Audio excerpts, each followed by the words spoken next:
Hello बच्चों। तो twelfth का एक छोटा सा क्वेश्चन है जो ट्वेल्थ क्लास के बोर्ड में आया हुआ है। और इनफैक्ट क्वेश्चन छोटा भी बोल सकते हैं लेकिन काफ़ी अच्छा और कॉन्सेप्चुअल है। ओके, जो वोल्ट मीटर एंड आमीटर का जो बेसिक जो कॉन्सेप्ट से रिलेटेड है ये। ओके, तो ये क्वेश्चन को डील करने से पहले मैं आप लोग को ये बताना चाहूँगा कि वोल्ट मीटर का क्या बेसिक जो कॉन्सेप्ट है, ठीक है ना। तो वो कैसे बेसिकली फंक्शन करता है और उसे सर्किट में हम कैसे यूज करते हैं, फिर आमीटर को कैसे यूज हम करते हैं। तो जहाँ तक की बात है कि जैसे देखो, किसी भी पर्टिकुलर रेसिस्टर है, उसके एक क्रॉस अगर हमें रेसिस्टेंस चाहिए, ठीक है ना, अगर हमें उसके एक क्रॉस हमें चाहिए कि पोटेंशियल डिफरेंस हमें फाइंड आउट करना है। ओके, तो उसमें क्या करते हैं ना कि जैसे मान लो कि point A and point B है। ओके, एंड उसके जो उसमें जो है ना पॉइंट ए एंड बी के बीच में एक रेसिस्टेंस लगा हुआ है और हमें ये पूछना है कि इस पॉइंट ए एंड बी के अक्रॉस कितना पोटेंशियल डिफरेंस है, मतलब कि भी ए बी कितना है। ओके, अगर ये पूछ रहा है तो क्या है कि जैसे जो इंस्ट्रूमेंट जो हम यूज लगाएंगे that is the volt meter जो होता है, बेसिक जो इंस्ट्रूमेंट जो पोटेंशियल डिफरेंस मेजर करने का वोल्ट मीटर है, वो इस सर्किट में इस पॉइंट ए एंड बी के अक्रॉस जो पोटेंशियल डिफरेंस आए उसे वो फाइंड आउट कर ले, ठीक है ना। उसके लिए ये है कि ठीक है, जितना भी जो करंट जो थियोरेटिकल जो पोटेंशियल डिफरेंस जो आएगा दैट इज द भी इजिकल टू आई आर, जो ए है थियोरेटिकल, ठीक है ना, मतलब कि ए जो है वो ओके, ये है बेटा थियोरेटिकल पोटेंशियल डिफरेंस है, ठीक है।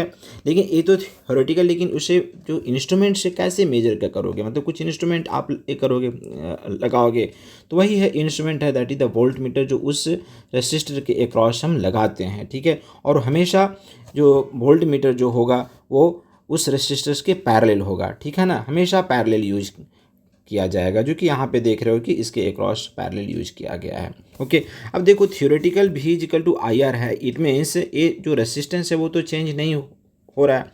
ये जो करंट है दैट इज द, मान लो कि इस सर्किट में जो है वो आई है और इसको मतलब कि जो थ्योरेटिकल वे में उस रेसिस्टर के अक्रॉस जो करंट है जो आई फ्लो हो रहा था और हमें इसके across potential difference find out करना है, ठीक है। तो हम ये करते हैं कि इसके पैरेलल में ये करते हैं, लगाते हैं। ओके, और ये ट्राई करते हैं कि ये इसमें से वोल्ट मीटर जो है वो मतलब इनफैक्ट आइडियली तो ये है कि ये बिना करंट लिए हुए ही है जो इसको मेजर कर दे, पोटेंशियल डिफरेंस मेजर कर दे, जो कि इनफैक्ट इम्पॉसिबल है, क्योंकि ये भी तो वोल्ट मीटर भी तो एक इलेक्ट्रिकल इंस्ट्रूमेंट है ना, करेक्ट ना। तो ये बिना करंट लिए हुए कैसे फंक्शन कर सकता है। ओके, तो ये मतलब कि करंट लेगा इसी, लेकिन बहुत बहुत कम लेकर के जो है ना, ऑलमोस्ट इसीलिए मैं आई इजिकल टू मतलब ये जो करंट जो है ना लिया है वो ऑलमोस्ट जीरो के बराबर जो है ना वो करंट ले करके इसके अक्रॉस पोटेंशियल डिफरेंस को मेजर करने का काम किया है, ठीक है ना। ओके, तो ये है इसकी बेसिक जो थ्योरी। ओके, कि मतलब कि जो हमें आइडियल वोल्ट मीटर में मतलब कि करंट फ्लो होना ही नहीं चाहिए, ठीक है ना, या बहुत बहुत कम, जिससे कि हमारा जो थियोरेटिकल वोल्ट जो पोटेंशियल डिफरेंस है और जो प्रैक्टिकल पोटेंशियल डिफरेंस है वो ऑलमोस्ट सेम आ जाए, दोनों के दोनों जो है वो सेम आ जाए। ओके, ये है यहाँ पे इसकी थ्योरी, ठीक है। तो अब और फिर जो बेटा देखो कि आमीटर जो होता है वो आमीटर वो हमेशा जो है वो मेन सर्किट में ही लगाया जाता है, जिससे कि जिस भी ब्रांच में आपको करंट फाइंड आउट करने के लिए बोल रहा है ना, उसी ब्रांच में आपको आमीटर को भी लगाना होगा। ओके ना, ठीक है। तो जैसा कि इसमें भी जो क्वेश्चन में जो दिया हुआ है, ओके, वो इस ढंग से है, ठीक है। तो इस क्वेश्चन को हम ये करेंगे, डील करेंगे, जो कि ट्वेल्थ में रिसेंटली इसी साल जो आया हुआ प्रॉब्लम है उसको बनाएंगे, ठीक है। तो इसमें लिखा हुआ क्या है कि which of the reading of ideal voltmeter and ideal ammeter in the given circuit is possible when suitable power source of 3 ohm internal resistance is connected between point P and Q. तो देखो इसमें क्या किया गया है कि इसने जो है ना मतलब कि एक नॉर्मल जो कॉन्सेप्ट्स है उसके अलावा इसने थोड़ा सा एक डेविएट है जो किया है, लेकिन बाकी सारा चीज़ सेम ही है। ओके, तो इस जो प्रॉब्लम को कैसे हम डील करेंगे उसको देखते हैं। तो देखो कि ये बोल रहा है कि यस कि the suitable power source of 3 ohm. Okay, ये जो बैटरी है मतलब पॉइंट पी एंड क्यू के एक क्रॉस जो एक बैटरी को लगाया है, ठीक है ना, बेटा देख रहे हो ना। ओके चलो एक बैटरी मैं डाल देता हूँ यहाँ पे point P and point Q के अक्रॉस एक बैटरी डाल देता हूँ, जिसकी इंटरनल रेसिस्टेंस जो है वो ऐसे चलो कर देते हैं, ठीक है ना। ओके वो कन्फ्यूजन नहीं होना चाहिए, ठीक है ना, ऐसा है। और इसकी इस बैटरी की अपनी इंटरनल रेसिस्टेंस जो है वो 3 ओम है। Okay now it is asking which pair of this the reading of ideal voltmeter and ideal ammeter in the given circuit is possible, ठीक है ना। ये चारों ऑप्शंस में आपसे पूछ रहा है कि कौन सा पॉसिबिलिटी हो सकता है आमीटर का रीडिंग एंड वोल्टमीटर का रीडिंग जो है वो कौन सा हो सकता है, इसके बारे में क्वेश्चन पूछ रहा है। तो अब देखो कि ये जो क्वेश्चन है इसमें हम करेंगे क्या, कैसे डील करेंगे। ये देखो कि ये अब जो है वो सर्किट बेसिकली ऐसे है ना, ठीक है ना। तो देख रहे हैं कि इस बैटरी का जो पॉजिटिव जो टर्मिनल है ये है, ओके, और यहाँ से है जो करंट का फ्लो होगा। ओके ठीक है, हम ये एज्यूम कर लेंगे कि करंट जो है वो कुछ ऐसे फ्लो हो रहा है।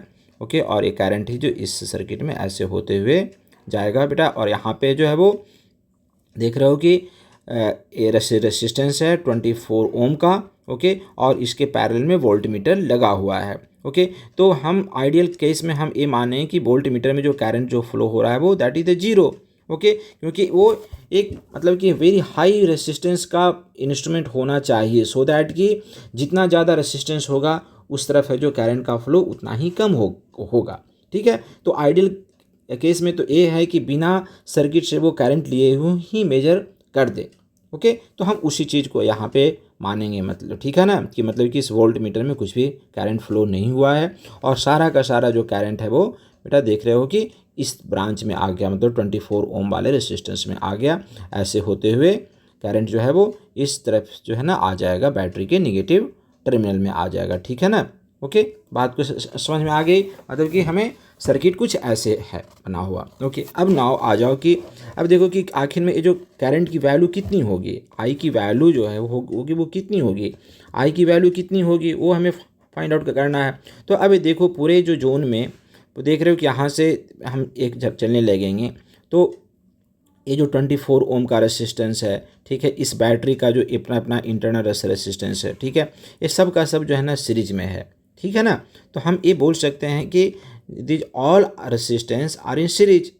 ओके ना, सो ये जो रेसिस्टेंस है वो सब का सब जो है वो सीरीज में है, मतलब कि 3 ओम का रेसिस्टेंस एंड 24 ओम का जो रेसिस्टेंस है वो सबका सब सीरीज में है, करेक्ट। जब सीरीज में है तो बेटा आर इक्विवेलेंट कितना होगा, that is the R1 + R2 होता है, ठीक है ना। R1 + R2 मतलब 3 ओम + 24 ओम लिखेंगे, मतलब कि ये हो जाएगा 27 ओम का रेसिस्टेंस है जो सर्किट में है। ओके ठीक है, और उसके एक क्रॉस है जो यहाँ पे ये लगा हुआ है, बैटरी लगा हुआ है। तो अब ये बताओ कि जो करंट जो फ्लो होगा, करंट इन द सर्किट कितना होगा।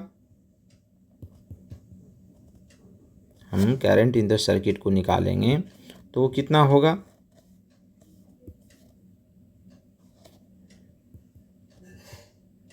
Current in the circuit that is the I की वैल्यू जो होगी वो ऐसे हम लिख सकते हैं V/R।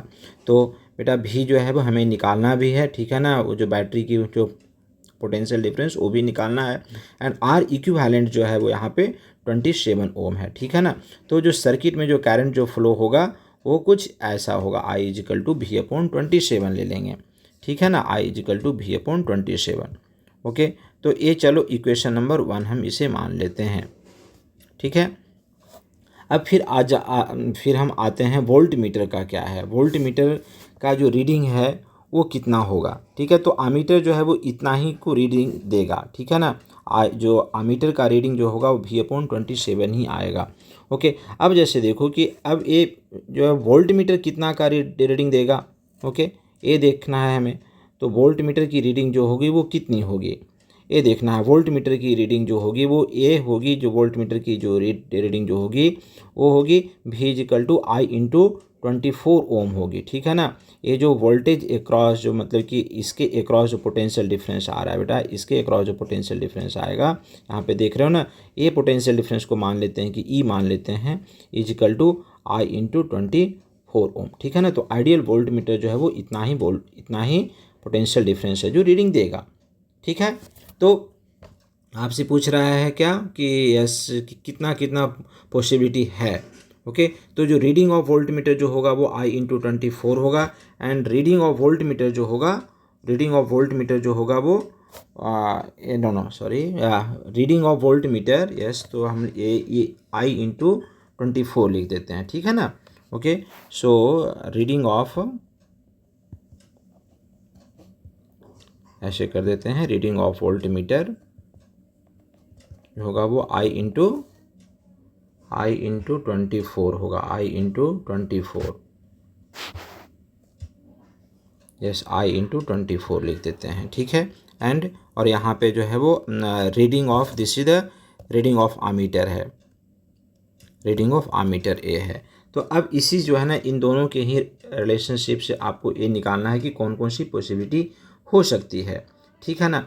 तो अब ऐसा देख सकते हो कि ये है जो रीडिंग ऑफ वोल्ट मीटर है बेटा, I इंटू 24 है, okay, and reading of ammeter जो है वो I equal to V upon 27 है, ठीक है ना। और ये जो V जो है वो V हमें ये पता नहीं है कि बैटरी का वोल्ट, जो बैटरी का जो पोटेंशियल डिफरेंस है वो कितना है, वो मालूम नहीं है, ओके।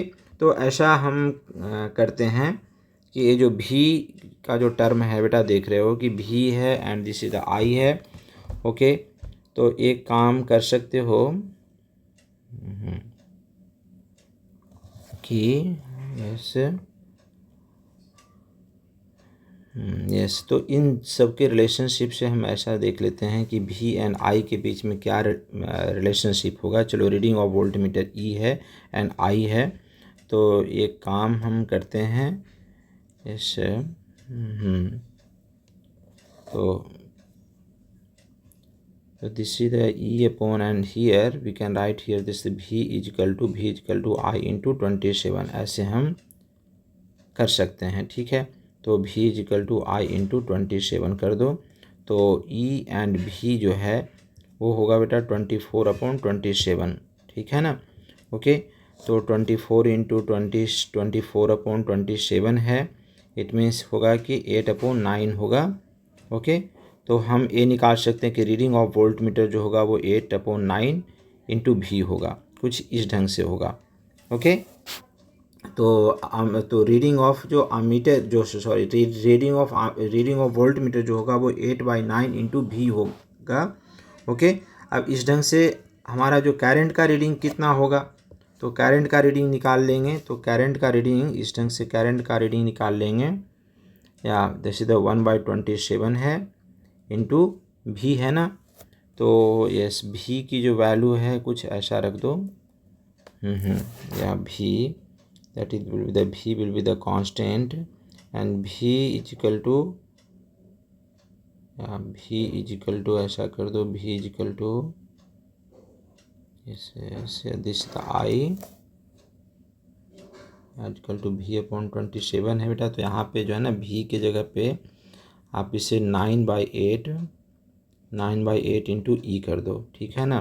तो इस ढंग से जो होगा वो E अपॉन 24 होगा, E अपॉन 24 होगा, ओके। तो जो करंट है, ओके, और जो करंट इज इक्वल टू हम लिख सकते हैं E अपॉन 24 है, ठीक है। तो जो रेशियो जो है, ऐसा कर सकते हैं कि रेशियो, सॉरी 24 है, this is the 24, this one is the 24, ऐसे करते हैं।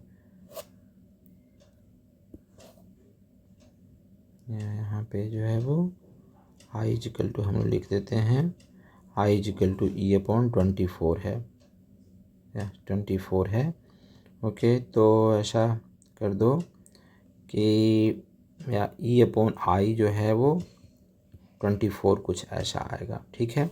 तो अब ये देखते हैं कि गिवन ऑप्शन में E अपॉन I जो है वो 24 कहाँ पे हो सकता है। E अपॉन I जो है वो E अपॉन I जो है वो 24 आ रहा है, ठीक है। तो इस केस में, किस केस में ऐसा पॉसिबिलिटी हो सकता है कि E अपॉन I जो है वो 24 हो, ठीक है। तो E अपॉन I का जो पॉसिबिलिटी है वो केवल ऑप्शन नंबर डी में है, ओके ना। सो तो D will be the correct option यहाँ पे होगा, ओके। यस, थैंक यू बेटा।